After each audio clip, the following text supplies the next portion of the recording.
Rebelde si Guy. Sa loob ng 7 dekada ay nilabanan niya ang status quo. Binago niya ang kolonyal na pagtinging nagsasabing mga mapuputi lang at matatangkad ang maganda sa puting tabing.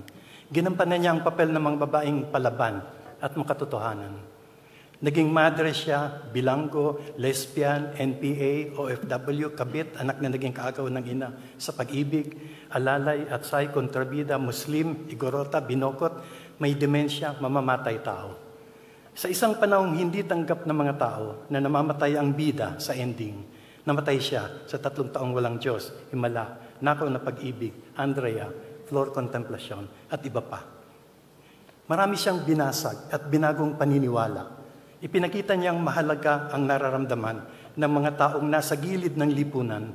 May mga boses na kailangang pakinggan.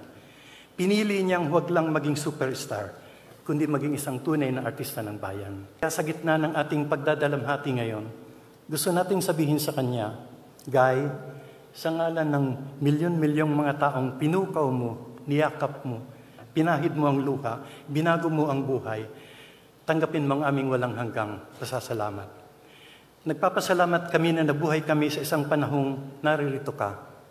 Minsan lang mangyayari ang isang Nora Honor. Pero di pa tapos ang kwento mo. Nagsisimula pa lang.